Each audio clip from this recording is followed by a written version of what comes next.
Ce 31 juillet 2021, l'hôtel Radisson Blu de Libreville a été le cadre qui a permis aux invités de marque tels que le représentant du ministère de la Justice et garde des Sceaux, représentant du ministère des Affaires étrangères, l'Union européenne, l'ambassade de France et de l'Espagne, ainsi que les forces de l'ordre et ceux des OPJ d'être édifiés et éclairés sur le procès fictif, sur la piraterie et criminalité maritime, à la suite de l'exercice de mer réalisé le 26 avril dernier à Port-Gentil, sans oublier le golfe de Guinée qui attire les appétits sous le parrainage de l'Union européenne et l'ONU DC Roosevelt.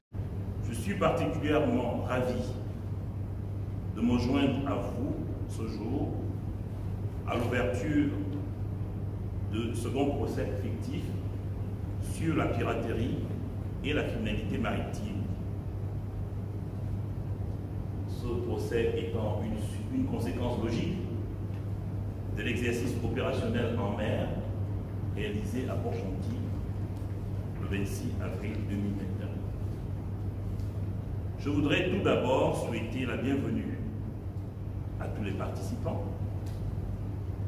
Ce n'est pas une tâche aisée, mais elle est d'autant plus importante que, malgré les défis auxquels nous sommes confrontés, en raison de la pandémie de Covid-19, des initiatives continuent d'être menées pour favoriser la sûreté et la sécurité maritime en Afrique centrale.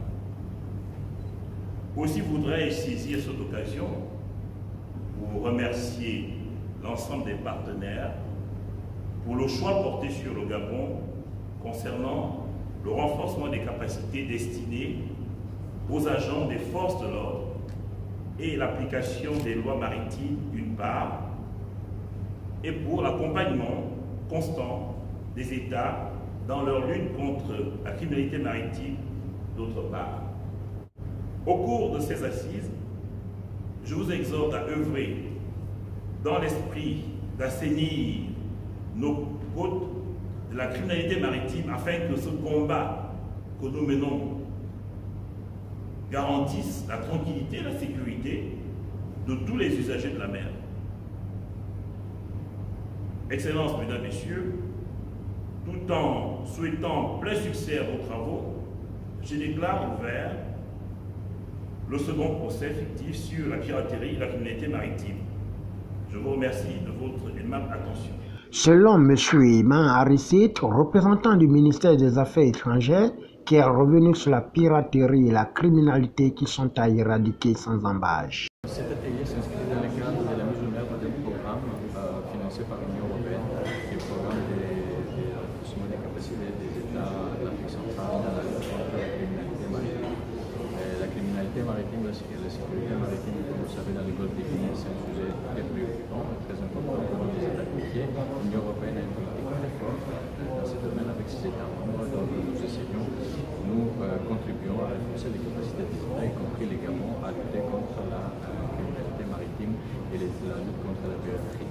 Donc l'objectif de cet atelier, qui est mis en œuvre, en fait, le programme est mis en œuvre par notre partenaire, qui est l'Organisation des Nations Unies pour la lutte contre la criminalité et la drogue, l'ONUDC, c'est de renforcer les capacités des services gabonais, gendarmerie, police et services judiciaires pour lutter contre la piraterie maritime. Le but de cet atelier est de renforcer la capacité, les objectivités des magistrats et officiers de police judiciaire à mettre les dispositions du code pénal gabonais sur la piraterie et divers fléaux qui touchent la mer, espérant que le gouvernement va répondre favorablement pour enfin combattre avec la dernière énergie la piraterie et la criminalité maritime.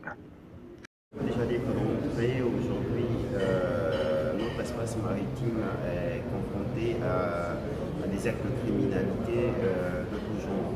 Nous avons les actes de piraterie maritime, nous avons des vols à main armée, nous avons des brigandages, nous avons vraiment le trafic de ce genre.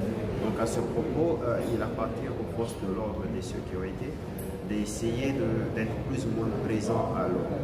Et dans le cadre de sa présence à l'eau, de maîtriser l'outil juridique.